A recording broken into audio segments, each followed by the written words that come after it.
News নির্ভীকের পক্ষ থেকে সকলকে শুভেচ্ছা, অভিনন্দন, ভালোবাসা জানিয়ে নিউজ নির্ভীকে সকলকে স্বাগত জানাচ্ছি। আপনারা দেখছেন নিউজ নির্ভীক, আর আজ 28শে জুলাই রবিবার দেখছেন ঝটপট 10টা খবরের আরও একটা পর্ব। আজ প্রথমেই রাজ্যের খবরে থাকছে দুর্যোগ ঘনাচ্ছে দক্ষিণবঙ্গে, আগামীকাল থেকে স্বাভাবিকের থেকে বেশি বৃষ্টির আশঙ্কা।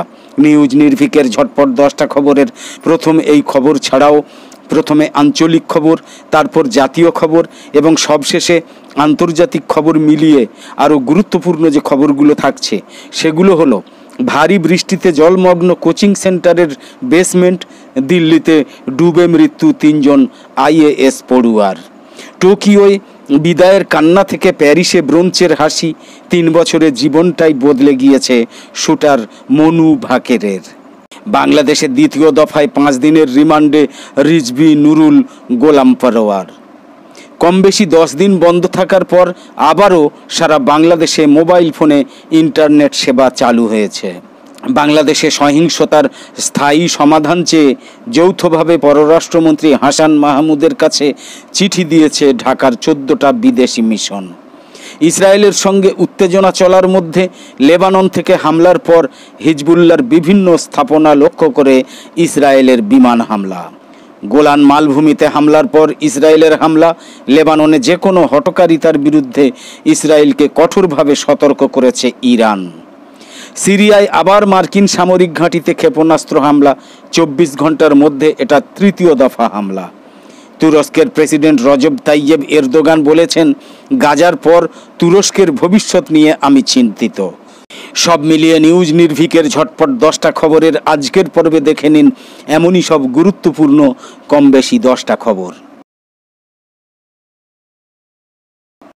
দুর্যোগ ঘনাচ্ছে দক্ষিণবঙ্গে, আগামীকাল থেকে স্বাভাবিকের চেয়ে বেশি বৃষ্টির আশঙ্কা। মৌসুমি অক্ষরেখা এবং বঙ্গোপসাগরে নিম্নচাপ দুইয়ের প্রভাবে দক্ষিণবঙ্গের জেলায় জেলায় প্রবল বৃষ্টির সম্ভাবনা। কয়েকটা জেলায় ভারী বৃষ্টি হতে পারে। এই আবহাওয়া বজায় থাকবে টানা 7 দিন। আলিপুর আবহাওয়া দপ্তর সূত্রে খবর, গাঙ্গেয় পশ্চিমবঙ্গ এবং উত্তর পশ্চিম বঙ্গোপসাগরের উপর অবস্থিত নিম্নচাপটা ক্রমশ শক্তিশালী হচ্ছে। এর ফলে সমুদ্র উত্তাল থাকবে। রবিবারেও মৎস্যজীবীদের সমুদ্রে যেতে নিষেধাজ্ঞা জারি করা হয়েছে। এই নিম্নচাপের জন্য রবিবার 2 মেদিনীপুর, ঝাড়গ্রাম এবং বাঁকুড়ায় বিক্ষিপ্তভাবে বৃষ্টি হতে পারে। কলকাতা সহ দক্ষিণবঙ্গের বাকি জেলাগুলোতে বজ্রবিদ্যুৎ সহ হালকা থেকে মাঝারি বৃষ্টির সম্ভাবনা। আবহাওয়া দপ্তর আরও জানিয়েছে, রবিবার দক্ষিণবঙ্গে বৃষ্টির পরিমাণ কম থাকলেও আগামীকাল সোমবার থেকে বাড়বে ভোগান্তি। সোমবার থেকে টানা 7 দিন দক্ষিণবঙ্গে বৃষ্টি হবে। কোথাও স্বাভাবিক, কোথাও বা স্বাভাবিকের চেয়ে বেশি বৃষ্টির পূর্বাভাস রয়েছে। কমবে তাপমাত্রার পারদ। ভারী বৃষ্টিতে জলমগ্ন কোচিং সেন্টারের বেসমেন্ট, দিল্লিতে ডুবে মৃত্যু 3 জন IAS পড়ুয়ার। বেসমেন্টে রয়েছে কোচিং সেন্টারের লাইব্রেরি, সেখানেই পড়াশোনা করছিলেন কয়েকজন। ভারী বৃষ্টিতে ওই কোচিং সেন্টারের বেসমেন্টে জল ঢুকতে শুরু করে। 4 ঘন্টা পরে দেহ উদ্ধার হয়। মৃত 3 জনই সেখানে সর্বভারতীয় সিভিল সার্ভিস পরীক্ষার প্রস্তুতি নিচ্ছিলেন। শনিবার সন্ধে 7:15 থেকে শুরু হওয়া ভারী বৃষ্টিতে ওই কোচিং সেন্টারের বেসমেন্টে জল ঢুকতে শুরু করে, আর তাতেই বিপত্তি। টোকিওয় বিদায়ের কান্না থেকে প্যারিসে ব্রোঞ্চের হাসি, 3 বছরে জীবনটাই বদলে গিয়েছে শুটার মনু ভাকেরের। রবিবার ভারতীয় সময় বিকেল 4:15 প্যারিসের সতেরুর শুটিং রেঞ্জে যখন ভারতের জাতীয় পতাকা উঠছে, তখন তার দিকে এক দৃষ্টে তাকিয়েছিলেন তিনি। চোখ ছলছলে, মুখে হাসি, বিজয়ের হাসি। কয়েক মিনিট আগে দক্ষিণ কোরিয়া চীনের প্রতিদ্বন্দ্বীদের সঙ্গে টান টান লড়াই করেছেন। 0.1 স্কোরের ব্যবধানে রূপো হাতছাড়া হয়েছে। 10 মিটার এয়ার পিস্তল ইভেন্টে ব্রোঞ্জ জিতেছেন মনু ভাকের। ভারতের প্রথম মহিলা শুটার হিসাবে অলিম্পিক্সে পদক জিতেছেন তিনি। পদকের মঞ্চে দাঁড়িয়ে কি মনুর মনে পড়ে যাচ্ছিল 3 বছর আগের কথা, টোকিও অলিম্পিক্সের কথা? সেখানে বন্দুক খারাপ হয়ে গিয়েছিল, কাঁদতে কাঁদতে বেরিয়ে গিয়েছিলেন তিনি। পরের 3 বছরে নানা বিতর্ক সামলেছেন, বদমেজাজি তকমা ঘুঁচিয়েছেন। আসলে 3 বছরে জীবনটাই বদলে গিয়েছে মনু ভাকেরের। শনিবার যোগ্যতা অর্জন পর্বে 3য় স্থানে শেষ করেছিলেন মনু। রবিবার ফাইনালেও সেই 3য় স্থানেই শেষ করলেন তিনি। শেষ শটের আগে ছিলেন 2য় স্থানে। শেষ শটে মনু মারেন 10.3, চীনা প্রতিযোগী 10.5 মারায় মনুর রূপো পাওয়ার আশা শেষ হয়ে যায়। নিজের শট মেরে চুপ করে অপেক্ষা করেছিলেন মনু। চীনা প্রতিযোগী বেশি মারার পরে মুচকি হাসেন তিনি। বোধহয় মনকে বোঝালেন তিনি নিজের সেরাটা দিয়েছেন, বাকিটা ঈশ্বরের হাত। গত কয়েক বছরে এভাবেই ভাবতে শিখেছেন তিনি। পরে মিক্সড জোনে সাংবাদিকদের প্রশ্নের জবাবে সেটাই বলেছেন ভারতের পদকজয়ী কন্যা। শুটিংয়ে 12 বছরের খরা কাটিয়েছেন মনু। তিনি জানিয়েছেন এই পদক প্রাপ্য ছিল ভারতের। মনু বলেছেন, ভারত অনেক দিন ধরে এই পদকের অপেক্ষা করেছিল, আমার হাত দিয়ে সেটাই হয়েছে। আমরা চেষ্টা করব আরও বেশি পদক জেতার। দলের সকলেই খুব পরিশ্রম করেছে, আমিও খুব পরিশ্রম করেছি। শেষ শটেও শরীরের সব শক্তি দিয়ে লড়ার চেষ্টা করেছি। পরের বার আরও ভালো করার চেষ্টা করব।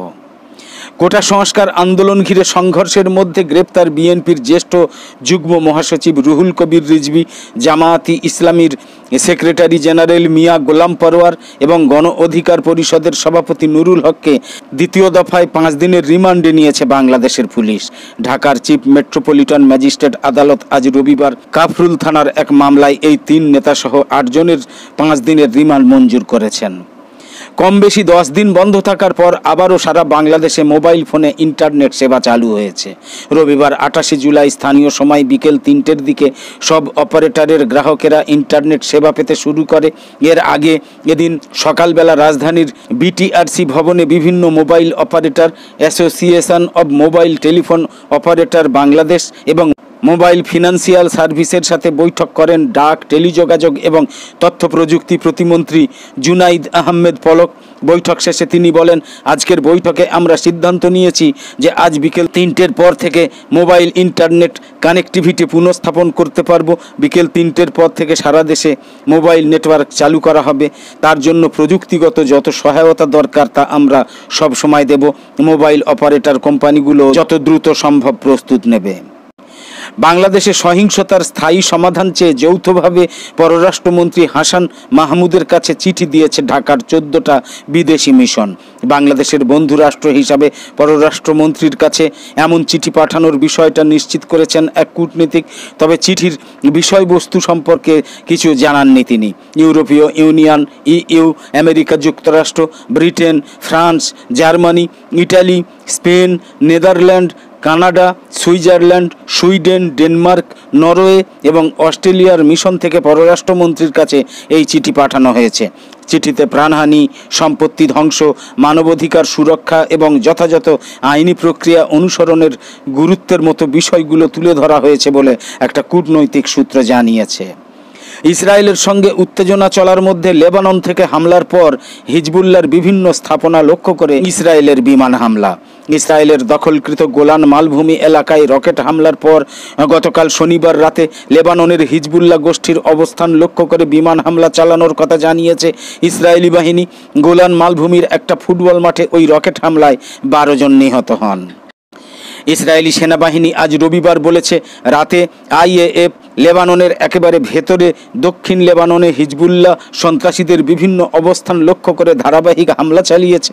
হামলার লক্ষ্যগুলোর মধ্যে ছিল অস্ত্রভাণ্ডার এবং বিভিন্ন স্থাপনা। চাবরিহা, বুর্জ এল চামালি, বেকা, কেফারকেলা, রাব এল থালাথাইন, খিয়াম এবং তেহর হারফা এলাকায় এইসব হামলা চালানো হয়। গোলান মালভূমিতে হামলার পর ইসরায়েলের হামলা। লেবাননে যে কোনো হঠকারিতার বিরুদ্ধে ইসরায়েলকে কঠোরভাবে সতর্ক করেছে ইরান। ইসরায়েল অধিকৃত গোলান মালভূমির মাজদাল শামস এলাকায় রকেট হামলায় অন্তত 12 জন নিহত হওয়ার পর লেবাননের বিরুদ্ধে ইসরায়েলের নতুন যে কোনো হঠকারী এবং দুঃসাহসিকতার বিষয়ে কঠোর হুঁশিয়ারি উচ্চারণ করেছে ইসলামী প্রজাতন্ত্র ইরান। গোলান মালভূমিতে রকেট হামলার জন্য ইসরায়েল লেবাননের হিজবুল্লাহ আন্দোলনকে দায়ী করছে, তবে হিজবুল্লাহ ইসরায়েলের অভিযোগকে জোরালো ভাষায় প্রত্যাখ্যান করেছে। এই বিষয়ে আজ রবিবার ইরানের পররাষ্ট্র মন্ত্রণালয়ের মুখপাত্র নাসের কানাআনি বলেছেন, হিজবুল্লাহ আন্দোলনের শীর্ষ পর্যায়ের নেতারা এবং লেবাননের কয়েকজন সরকারি কর্মকর্তা জোরালো ভাষায় হামলার দায়িত্ব অস্বীকার করার পরও ইসরায়েল গাজায় তাদের যুদ্ধাপরাধ থেকে বিশ্ব জনমতকে ভিন্ন দিকে প্রবাহিত করার জন্য মাজদাল শামসের ঘটনাকে অজুহাত হিসেবে ব্যবহার করছে। তিনি বলেছেন, 10 মাস ধরে গাজা উপত্যকায় নারী এবং শিশুদের ওপর গণহত্যা চালানোর পর এখন বর্ণবাদী ইসরায়েল বিশ্ব জনগণকে মিথ্যা ঘটনা দিয়ে ভিন্ন দিকে প্রবাহিত করার চেষ্টা করছে। নাসের কানাআনি বলেছেন, মাজদাল শামসের ঘটনায় মন্তব্য করার এবং রায় দেওয়ার জন্য দখলদার ইসরায়েলের সামান্যতম নৈতিক বিশ্বাসযোগ্যতা নেই। তিনি সতর্ক করে বলেছেন, ইহুদিবাদী ইসরায়েলের যে কোনো বোকামিপূর্ণ পদক্ষেপ এই অঞ্চলকে আরও বেশি অস্থিতিশীল করতে পারে। সেক্ষেত্রে প্রধানত ইসরায়েলকে অবশ্যই এই ধরনের বোকামিপূর্ণ পদক্ষেপের অপ্রত্যাশিত পরিণতির দায় নিতে হবে। সিরিয়ায় আবার মার্কিন সামরিক ঘাঁটিতে ক্ষেপণাস্ত্র হামলা, 24 ঘন্টার মধ্যে তৃতীয় দফা হামলা। সিরিয়ার পূর্বাঞ্চলীয় দেইর আজ জাওয়ার প্রদেশে দখলদার মার্কিন সেনাদের একটা অবৈধ ঘাঁটি নতুন করে ক্ষেপণাস্ত্র হামলার শিকার হয়েছে। গত 24 ঘন্টায় এই নিয়ে সিরিয়ায় মার্কিন ঘাঁটি তৃতীয় দফা ক্ষেপণাস্ত্র হামলার শিকার হলো। ফিলিস্তিনের অবরুদ্ধ গাজা উপত্যকায় ইসরায়েলের বর্বর সামরিক আগ্রাসন এবং তার প্রতি আমেরিকার অকুণ্ঠ সমর্থনের জন্য যখন মধ্যপ্রাচ্য জুড়ে মার্কিন বিরোধী মনোভাব তুঙ্গে রয়েছে, তখন এই হামলার ঘটনা ঘটল। তুরস্কের প্রেসিডেন্ট রজব তাইয়েব এরদোগান বলেছেন, গাজার পর তুরস্কের ভবিষ্যৎ নিয়ে আমি চিন্তিত। গাজায় 40,000 নিরপরাধ বেসামরিক ফিলিস্তিনিকে হত্যাকারী ইসরায়েল মানবাধিকারকে পদদলিত করেছে। এখন তাদের নোংরা দৃষ্টি পড়েছে তুরস্কের দিকে। নেতানিয়াহুর সাম্প্রতিক মার্কিন সফর নিয়ে এভাবেই নিজের রাগ ঝেড়েছেন তুরস্কের প্রধানমন্ত্রী রিসেপ তাইয়েব এরদোগান। খবর আনাদুলুর তুরস্কের উত্তর পূর্বাঞ্চলীয় প্রদেশ রাইজে শনিবার এক সমাবেশে এইসব কথা বলেছেন এরদোগান। তিনি বলেন, গাজায় গণহত্যা চালিয়ে বেঞ্জামিন নেতানিয়াহু উল্টে ফিলিস্তিনিদের বিরুদ্ধে মিথ্যা গল্প ফেঁদেছেন মার্কিন যুক্তরাষ্ট্রের পার্লামেন্টে গিয়ে। তার এইসব মিথ্যাচারকে বিশ্বাস করেছেন স্থূল বুদ্ধির মার্কিন এমপিরাও। এরদোগানের প্রশ্ন, তার মতো একটা জঘন্য হত্যাকারীকে কিভাবে লাল গালিচা সমর্থন দেয় নির্বোধ মার্কিন এমপিরা? একদম শেষে বলি, ব্যতিক্রমী খবরাখবর সহ সব ধরনের ভিডিও এবং লাইভ সম্প্রচার দেখার জন্য অবশ্যই নিউজ নির্ভীকের সঙ্গে থাকুন, নিউজ নির্ভীকে চোখ রাখুন। তো আপাতত শেষ করছি, পরের পর্বে আবার দেখা হবে। সকলে খুব ভালো থাকুন, সুস্থ থাকুন।